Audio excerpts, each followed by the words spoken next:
All right, let's go. Number 10. The Carnac Stones.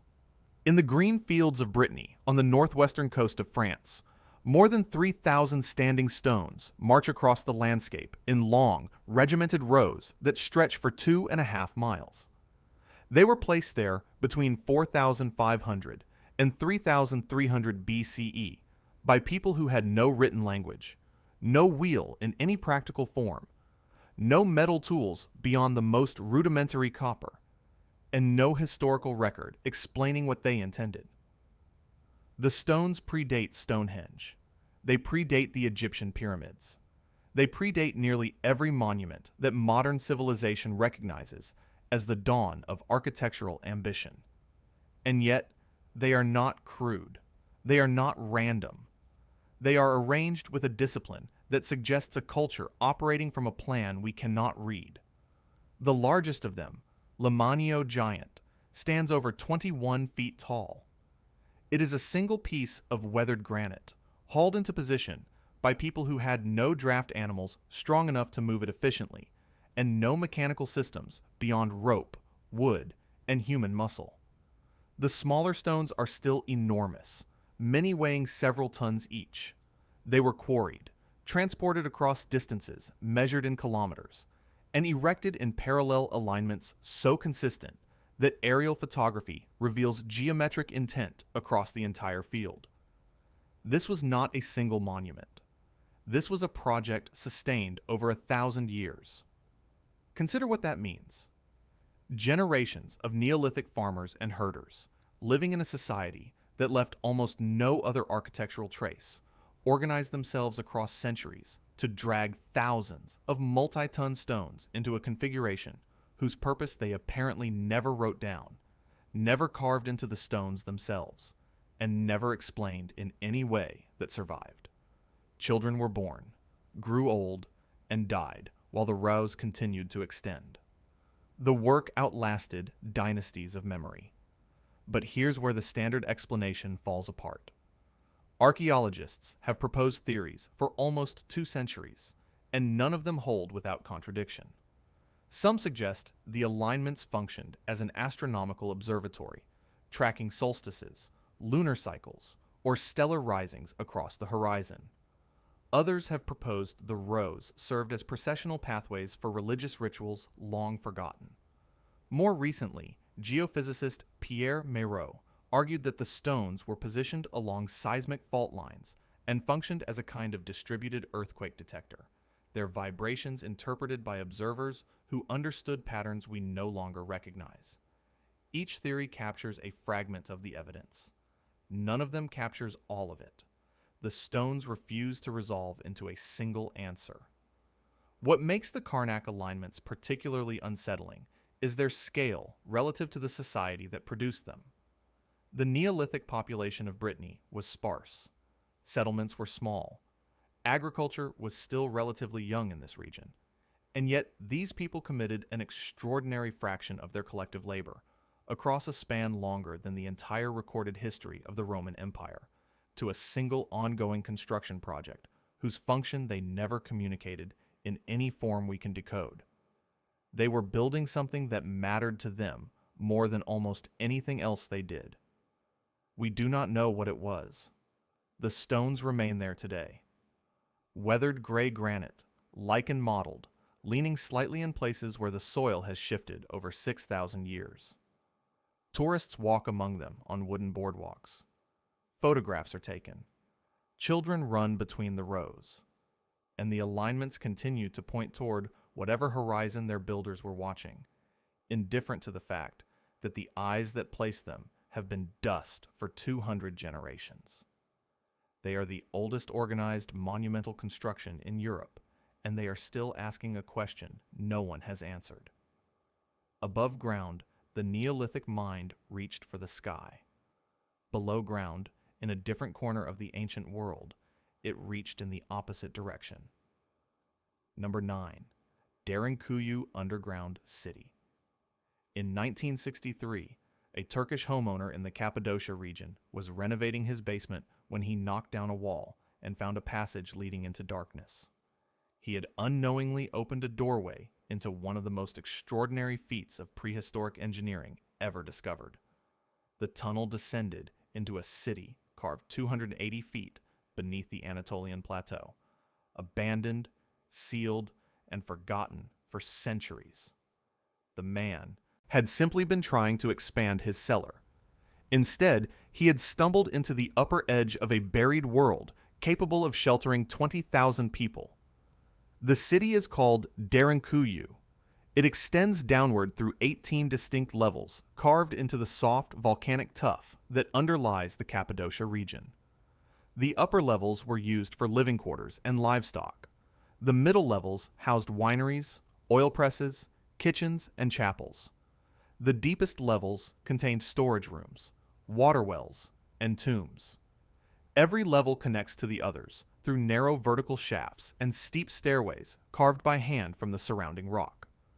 The entire complex was excavated without metal tools capable of breaking the bedrock above it, without surveying equipment to maintain alignment between levels, and without any external light source beyond what could be carried down on a torch.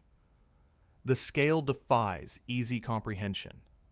20,000 people, their cattle, their food stores, their wine, their dead, all of it underground. All of it supplied with breathable air through a ventilation system so sophisticated that researchers descending the lowest levels today still report fresh airflow circulating through shafts that descend over 250 feet from the surface. More than 50 ventilation channels have been identified, some doubling as wells that drew water from aquifers below the city itself, ensuring that a siege could not poison the supply from above. The dating remains contested. Some Turkish archaeologists place the earliest excavations at the 8th century BCE, attributing the initial construction to the Phrygians. Others have suggested the work began far earlier, possibly with the Hittites in the 2nd millennium BCE, with subsequent cultures expanding the network across centuries. The soft tuff carries no organic material that can be radiocarbon dated. The chambers themselves yield no founder's inscription. The city's age is inferred from the artifacts left behind by its last occupants, not from the moment its first chamber was carved. But here's where the conventional explanations fail. Derinkuyu was not built for convenience. Derinkuyu was built for concealment.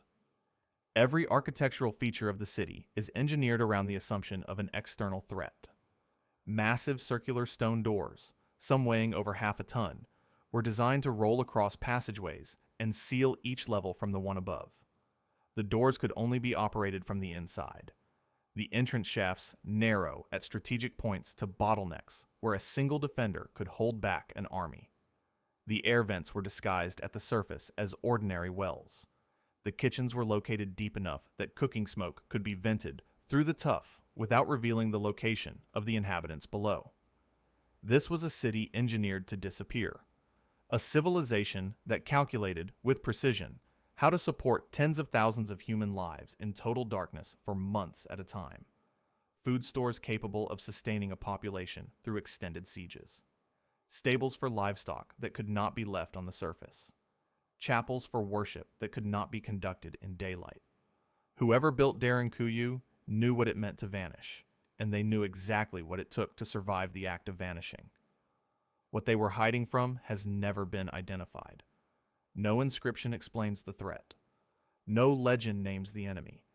The people who carved 18 levels into the earth and sealed themselves inside left no record of what was waiting for them above. Only the city remains. Cool, silent, and still breathing through ventilation shafts cut by hands that understood the world above could not be trusted. Number 8. Sacsayhuamán's impossible joints. While Derinkuyu's builders carved their refuge downward through soft volcanic tuff, another civilization on the opposite side of the world was solving a stranger problem in a harder material.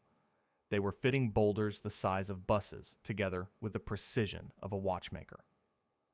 Sacsayhuamán sits on a ridge above the city of Cusco in the Peruvian Andes, construction beginning around 1100 CE under the Inca and continuing for generations. From a distance, the structure looks like the spine of something geological, a series of zigzag terraces folding back on themselves in three immense tiers of gray-tan stone. From closer, the impression collapses into something more disturbing. The walls are not built from uniform blocks.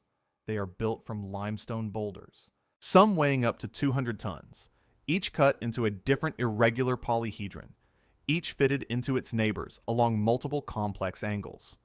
Some stones have 12 sides, some have more. Every face matches the face it touches with a tolerance that has resisted measurement for 5 centuries. There is no mortar. There has never been mortar. The blocks hold themselves in place through pure geometric interlock, the weight of each stone pressing into the precisely shaped sockets of the stones around it. The joints are so tight that a razor blade cannot be slipped between them. Not in one place. Not in a few places. Along walls that run for hundreds of feet across thousands of contact surfaces, the same impossible standard holds. This is the part that modern engineers cannot account for. A single joint of this quality, cut once in a controlled workshop with diamond saws and laser measurement, would be considered exceptional work. Sacsayhuamán contains thousands of such joints, each one cut into the irregular face of a boulder that may weigh as much as a fully loaded tractor trailer, each one matched to the irregular face of another boulder of similar mass, each one done in the open air on a windswept Andean ridge over 11,000 feet above sea level. The blocks were quarried from sites several miles away. They were dragged uphill. They were positioned, lifted, lowered, tested against their neighbors, recut, retested, and finally seated into a wall that has now survived earthquakes that flattened the colonial Spanish buildings constructed on top of it. The Inca did this without iron tools. They had bronze, copper, and stone hammers. They did not have steel chisels. They did not have the wheel for transport. They did not have draft animals capable of hauling stones of this magnitude. They did not have written language. There are no engineering manuals, no surveyor's notebooks, no architectural drawings preserved in any Inca archive, because no such archive existed. Whatever method the masons used to plan the geometry of a 12-sided stone before it was cut, they carried it in their heads. Modern masons have tried to replicate the technique. They have failed. Experimental archaeologists working with period-accurate tools have produced approximations, single blocks that suggest the general approach, possibly involving repeated grinding, scribing with templates, and patient trial fitting over weeks per stone. But scaled up to a 200-ton boulder with 12 mating faces, the timeline becomes incomprehensible. Scaled across an entire fortress complex, it approaches the absurd. The labor budget required to build Sacsayhuamán, by the methods historians can document, would consume the productive capacity of an empire for generations. The Inca Empire, in the form we know it, did not exist for generations before Sacsayhuamán was built. Something does not balance. The standard explanation is that the Inca were simply better at this than any civilization before or since, that the loss of their methods to Spanish conquest erased a body of technical knowledge we cannot now reconstruct. It is a reasonable explanation. It may even be the correct one. But it requires accepting that a culture without iron, without writing, without the wheel, produced stonework that the modern construction industry, with its diamond cutters and computer modeling, openly admits it cannot replicate. The walls are still there. The joints are still tight. The razor blades still will not pass. And the men who cut those stones left no instructions behind, only the finished work, standing in the thin Andean air, refusing to fall. Number 7. The Yonaguni anomaly. In 1986, a Japanese dive instructor named Kihachiro Arataki was scouting new locations for hammerhead shark tourism off the southern coast of Yonaguni Island, the westernmost inhabited point in the Japanese archipelago. Roughly 80 meters below the surface, the seafloor opened into something that stopped him mid-descent. Flat terraces, right angles, step-like formations rising in tiers from the ocean floor like the ruined corner of a city someone had tried to drown. the structure stretched away into the blue water, blocky and deliberate, surrounded by schools of fish and rays that drifted across its surfaces as if it had always belonged to them. The formation, now called the Yonaguni Monument, rises approximately 90 feet from the seabed. Its largest faces are sheer vertical walls meeting horizontal, platforms at angles that, in any terrestrial setting, would be assumed to be architectural without question. There are channels that resemble cut paths. There are recessed sections that resemble doorways. There is a feature that some divers and researchers have described as a carved face, and another that resembles a broad ceremonial stairway descending into deeper water. The stone is sandstone, sedimentary, the kind that fractures along bedding planes and joint systems. That single geological fact is the heart of the entire controversy. Marine geologist Masaki Kimura of the University of the Ryukyus has spent decades surveying the site and has argued in multiple publications that the formation is at least partially man-made. He has identified what he interprets as quarry marks, drainage channels, and worked surfaces. He has mapped the structure in detail and proposed that it represents the remains of a sunken settlement belonging to a civilization that existed before sea levels rose at the end of the last glacial maximum. Other researchers, most prominently geologist Robert Schoch of Boston University, have examined the same surfaces and concluded that everything visible can be explained by natural fracturing of sandstone along its bedding planes, accelerated by tidal erosion and the regular seismic activity of the region. Both positions cannot be fully right. Both cannot be fully wrong. And the implication of either being correct is its own form of vertigo. If the structure is natural, it is one of the most convincing geological illusions on the planet. A stone formation that mimics architectural intent with such fidelity that experienced engineers and geologists disagree about it after 40 years of study. If the structure is man-made, the timeline becomes the problem. The terraces of Yonaguni were last above water at the end of the last ice age. Sea levels in that region rose to their current position roughly 10,000 years ago. Anything carved into that stone by human hands had to be carved before the ocean closed over it, which means the builders were not the rice farmers and bronze workers of recorded Japanese history. They were someone else, someone earlier, someone whose existence is not accounted for in any accepted timeline of human civilization in the Pacific. The conventional model of human prehistory in East Asia at 10,000 years ago describes scattered hunter-gatherer populations, the Jomon culture in its earliest phases, people working stone tools and shell middens, not people quarrying terraces from coastal bedrock, not people cutting ceremonial stairways into headlands. The skill set required to produce what Kimura sees at Yonaguni does not exist in the archaeological record of that period anywhere in the region. What makes the Yonaguni anomaly particularly unsettling is its inaccessibility as evidence. The site cannot be excavated in any conventional sense. It cannot be brushed, sifted, or stratified. The currents are powerful. The visibility shifts. Tool marks, if they exist, are softened by 10 millennia of saltwater and biological growth. Whatever the structure once was, the ocean has been editing it for longer than any human civilization has kept written records. The answer is not waiting to be uncovered. It is dissolving in real time, 90 feet below the surface, while divers swim past it on their way to photograph sharks. And if Kimura is right, even partially right, then the timeline of monumental construction on Earth does not begin where the textbooks place it. It begins somewhere underwater, in the dark, in a world the rising sea consumed before anyone thought to write it down. Number 6. Nan Madol and the Impossible City in the Sea. If Yonaguni represents the possibility that the ocean has been hiding evidence of pre-Ice Age sophistication, Nan Madol represents something stranger still. A city that everyone agrees was built by human hands, that sits in open daylight off a tropical coastline, that has been mapped and photographed and walked through by archaeologists for over a century, and that no one can adequately explain. Off the eastern shore of Pohnpei, a small volcanic island in the Federated States of Micronesia, 92 artificial islets rise from a shallow lagoon.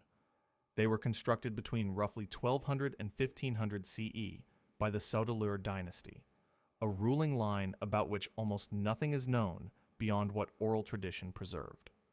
The islets are arranged in a grid, threaded by tidal canals, walled by basalt ramparts, and connected by waterways that fill and empty with the Pacific itself. Early European visitors called it the Venice of the Pacific. The comparison flatters Venice.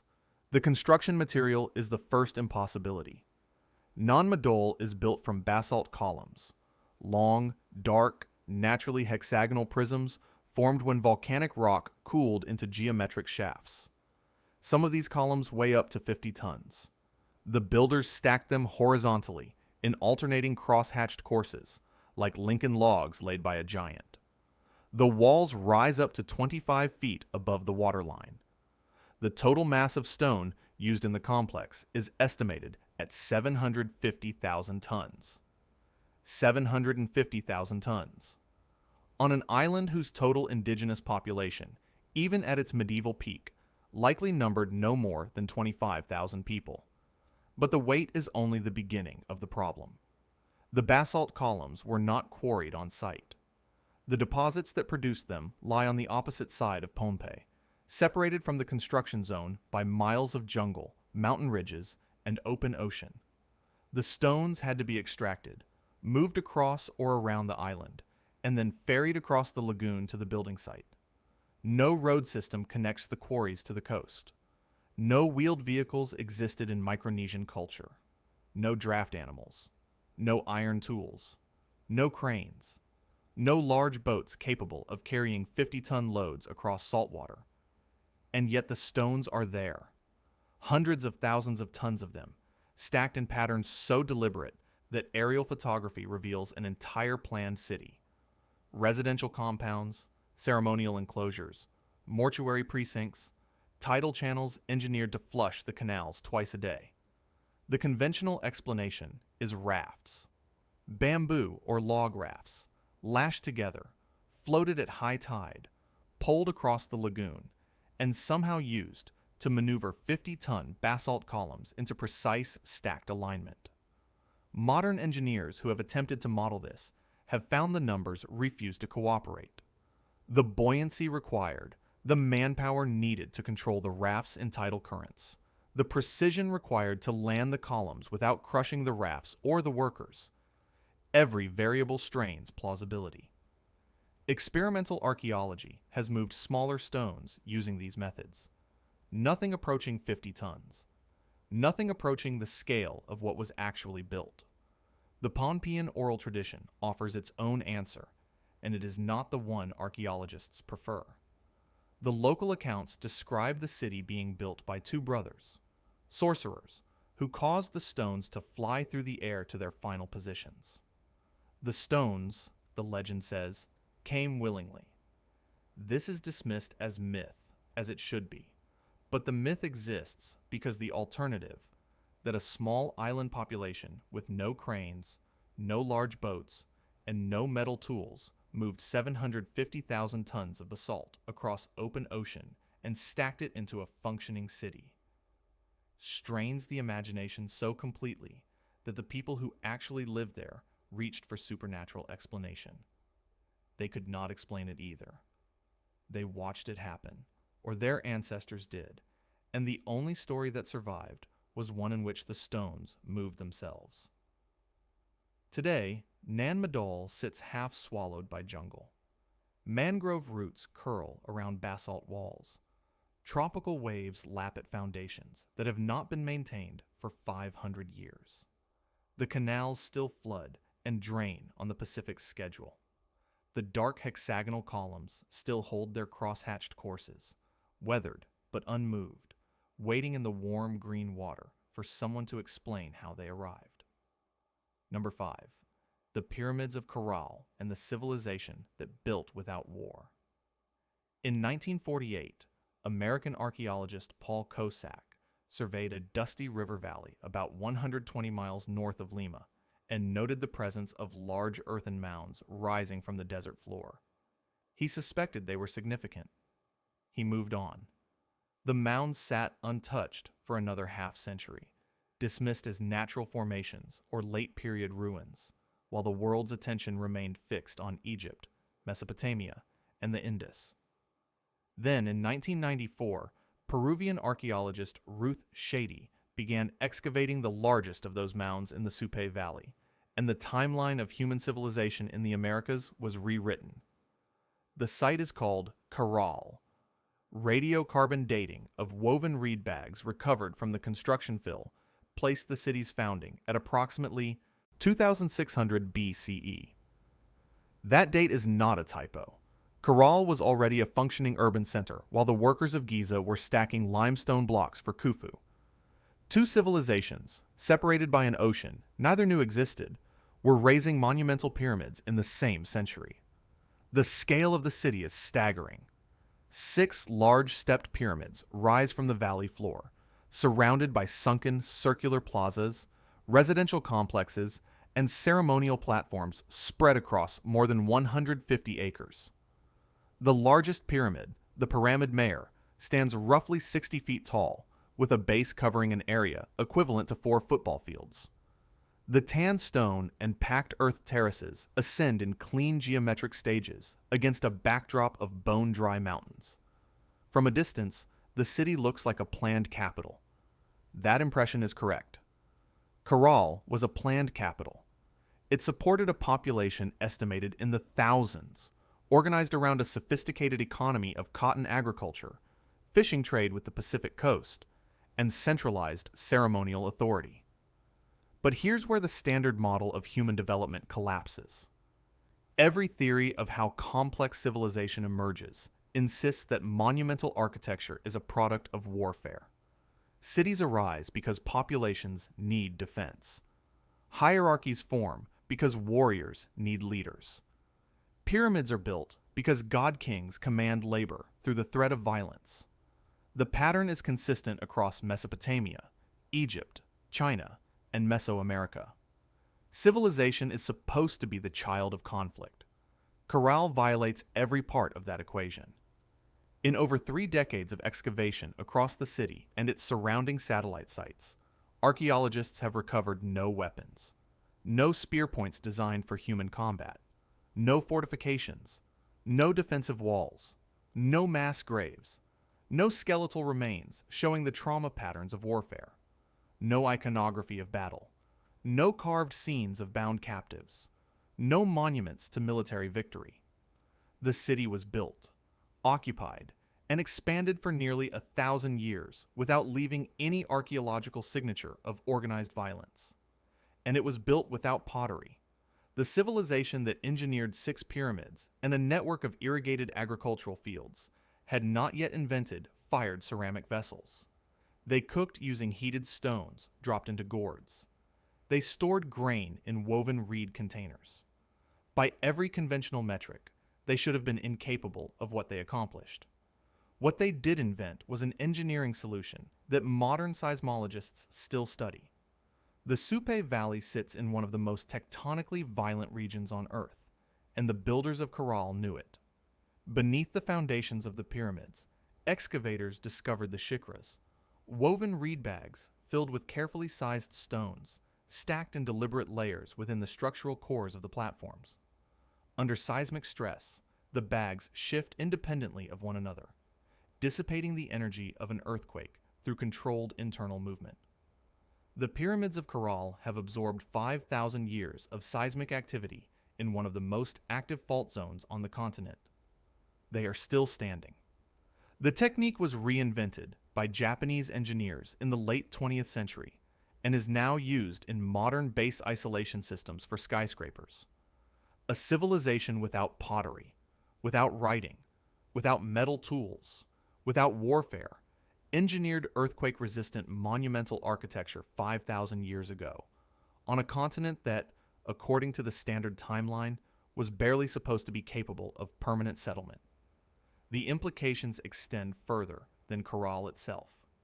If a sophisticated urban civilization could emerge in the Americas at the same moment as Egypt, organized around principles diametrically opposed to those that supposedly drive civilization elsewhere, then the model is wrong. The pattern was never universal. Something else was happening, something we have never accounted for. And the desert valley keeps its silence, the stepped pyramids glowing tan in the afternoon light, while the people who designed them remain entirely anonymous. Number 4. Stonehenge and the calendar carved in stone. In the chalk grasslands of Salisbury Plain in southern England, a ring of weathered sandstone monoliths stands against a sky that has watched them for 5,000 years. Most people have seen Stonehenge 100 times before they ever see it in person. It appears on postcards, in textbooks, in the opening montages of documentaries about ancient mysteries. The familiarity is the problem. Familiarity disguises what Stonehenge actually is. Strip away the tourist photographs and the school field trips, and what remains is one of the most disturbing engineering achievements in the prehistoric world. Construction began around 3000 BCE and continued in phases for approximately 1,500 years. To grasp that timeline in human terms, consider this. The people who placed the first stones at Stonehenge were separated from the people who placed the last stones by a span longer than the time between the fall of the Roman Empire and the present day. This was not a building project. It was a generational obsession that outlasted languages, lineages, and likely the original purpose itself. The stones themselves resist easy explanation. The largest sarsens, the massive upright pillars and lintels that define the silhouette, weigh up to 25 tons each. They were transported from the Marlborough Downs approximately 20 miles to the north. 20 miles across uneven Neolithic terrain, dragging stones the weight of a fully loaded semi-truck by people who did not possess the wheel. The smaller bluestones, weighing between 2 and 5 tons apiece, came from the Preseli Hills in western Wales. That distance is 150 miles. 150 miles of forest, river, valley, and coastline, traversed by hand and rope and whatever sledges or rafts a culture without writing could conceive. The logistics alone should have been impossible. But here's where the standard story of Stonehenge becomes genuinely unsettling. The arrangement is not decorative, it is mathematical. The principal axis of the monument aligns with the sunrise on the summer solstice and the sunset on the winter solstice with a precision that modern surveyors have verified using satellite instruments. Stand at the center on the morning of June 21st, and the sun rises directly over the heelstone. Stand there 6 months later, and the dying sun on the shortest day of the year sets along the same axis in the opposite direction. The builders were not approximating. They were calibrating. They tracked the movement of a celestial body across a calendar year and then encoded that movement permanently into a ring of multi-ton stone slabs hauled across half of Britain. This was an astronomical instrument, a calendar built not of paper or parchment, but of sandstone, weighing more than a herd of elephants. And it was constructed by a people who left behind no written records, no equations, no star charts, no textbooks describing the techniques they used to measure the heavens or move the materials. Everything we know about their knowledge, we have inferred from the stones themselves, because the stones are the only document they produced. What makes Stonehenge particularly disturbing is the implication buried inside its precision. To align a monument with the solstices, you must observe the solstices for years. You must record those observations somehow. You must develop a sustained, generational program of sky watching, pass that knowledge forward through oral tradition without distortion, and then translate it into a permanent architectural form. This requires institutions. It requires specialists. It requires a class of people whose entire role is the curation of celestial knowledge, none of which appears in the conventional picture of a Neolithic farming culture scratching out subsistence in the British countryside. The monoliths stand today on a windswept plain, gray and lichen-streaked, leaning slightly where the centuries have shifted them. Tourists walk the perimeter rope and take photographs and move on. The stones do not move on. They continue to mark the solstices they were aligned to mark 5,000 years ago, with no audience required, performing a function whose original meaning died with the people who built them. And if Neolithic Britain could produce an instrument this precise without metal, without writing, without the wheel, then the precision problem has only begun. Number 3. Puma Punku's machine cuts. High in the Bolivian Altiplano, at 12,800 feet above sea level, where the air holds barely 2/3 the oxygen of sea level, and the wind scours the plateau with a cold that cracks stone, sits a ruined field of blocks that should not exist. Puma Punku is part of the larger Tiwanaku complex, conventionally dated to roughly 1,500 years ago, though some researchers argue the stonework belongs to a far older substrate beneath the later occupation. The dating debate matters less than what lies on the ground. The blocks themselves are the evidence, and the evidence is staggering. The stones are andesite and diorite. These are not soft sandstones or workable limestones. Andesite registers between 6 and 7 on the Mohs hardness scale. Diorite is harder still, approaching the hardness of quartz. Modern stonemasons cut these materials with diamond-tipped saws, tungsten carbide drills, and industrial water jets.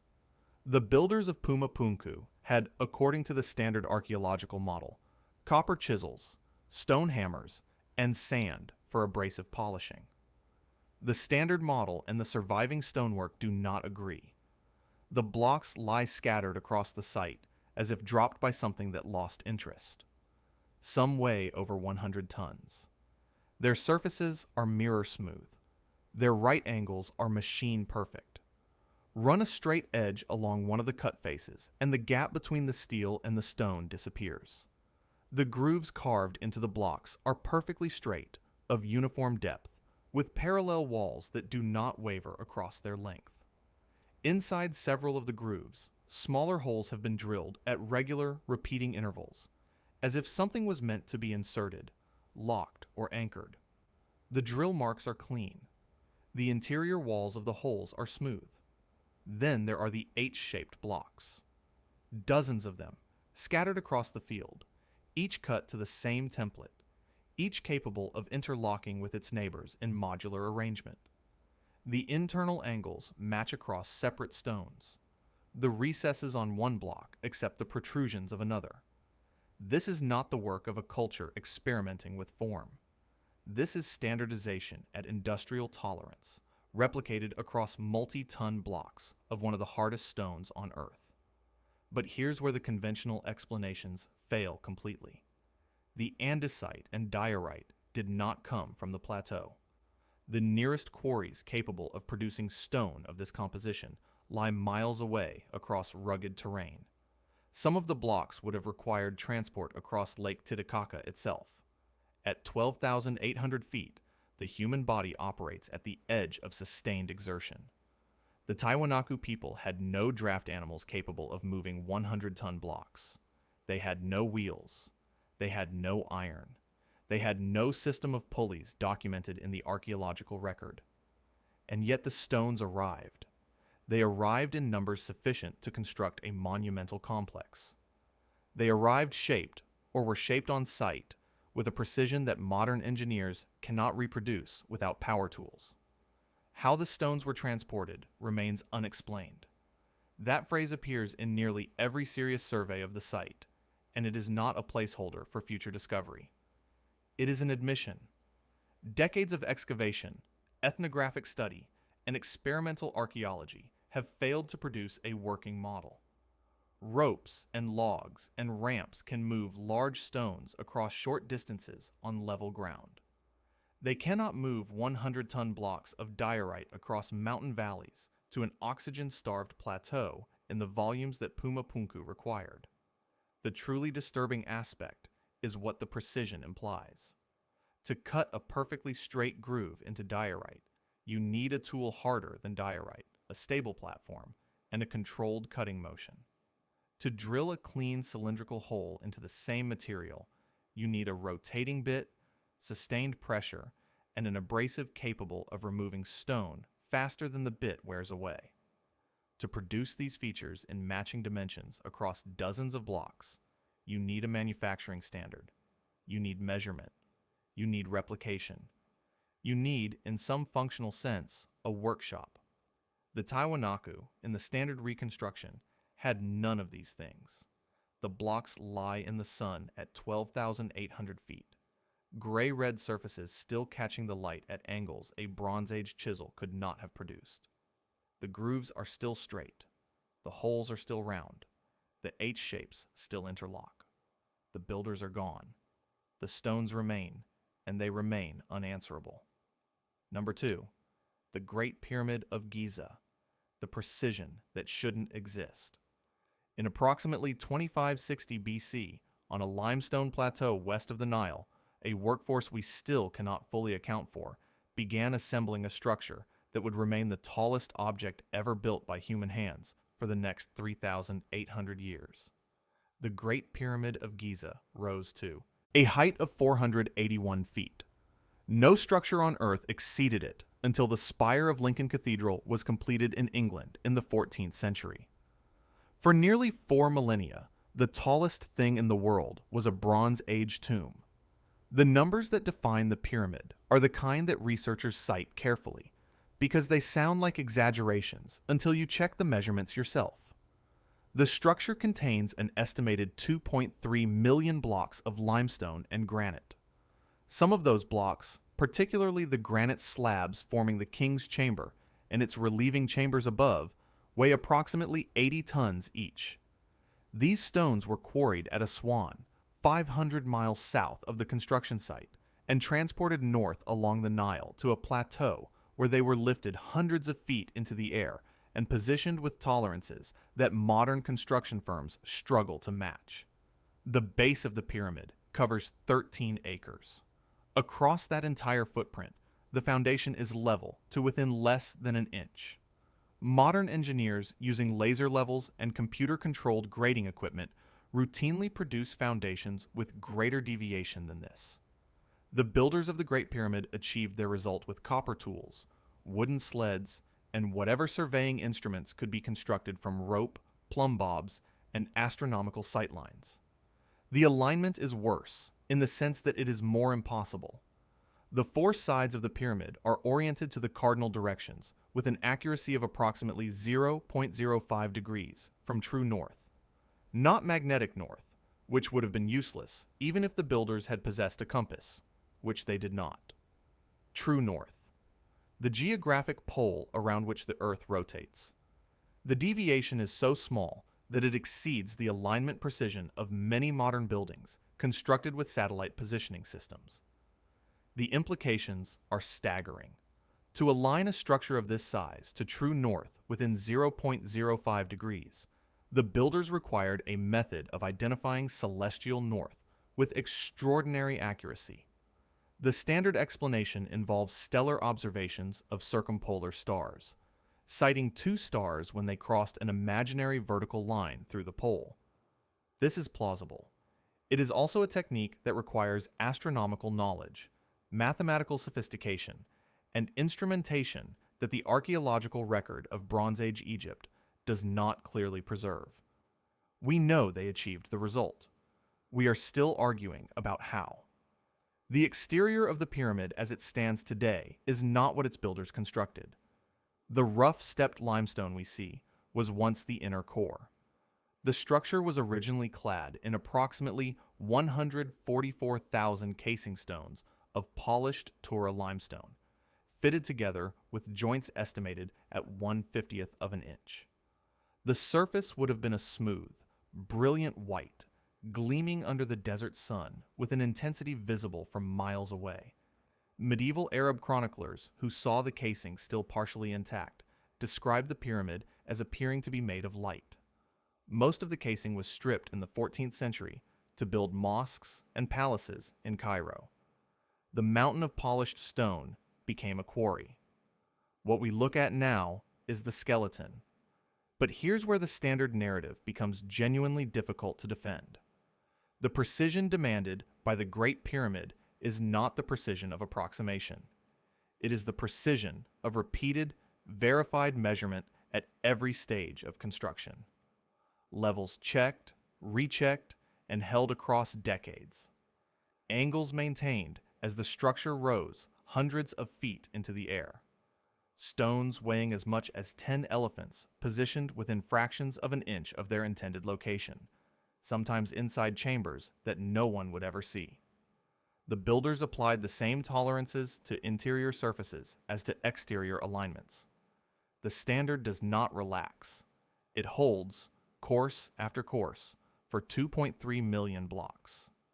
Modern engineers have been asked repeatedly whether they could replicate the Great Pyramid using only Bronze Age tools and methods. The answers vary. Most acknowledge the project would be extraordinarily difficult. Some suggest it may not be possible at all. The structure exists. The methodology remains theoretical. And the gap between what we believe the builders possessed and what they demonstrably achieved continues to widen the longer we study the stones they left behind. Number 1. Göbekli Tepe rewrites everything. In 1994, a Kurdish shepherd, tending his flock on a dusty hilltop in southeastern Turkey, noticed something strange protruding from the soil. A curve of carved stone, too geometric to be natural, too deliberate to be ignored. The hilltop, known locally as Göbekli Tepe, the Potbelly Hill, had been dismissed by a previous archaeological survey decades earlier as a medieval cemetery. The survey team had been wrong by approximately 11,000 years. When German archaeologist Klaus Schmidt began excavating the site the following year, what emerged from the limestone bedrock was something that should not have existed.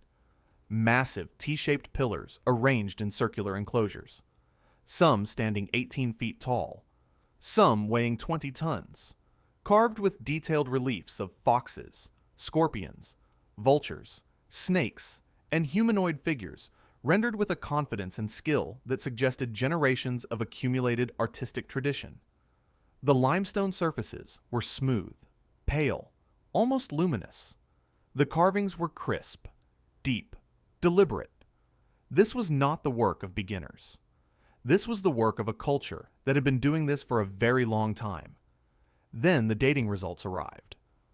Göbekli Tepe is approximately 11,500 to 12,000 years old.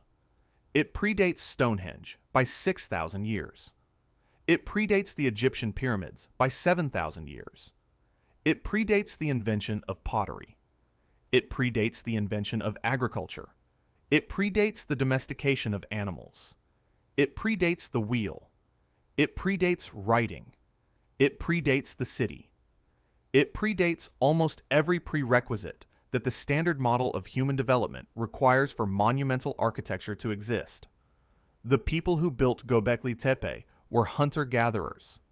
The implications fracture the entire framework on which prehistoric archaeology has been constructed for a century. The accepted sequence of human development was elegant and tidy.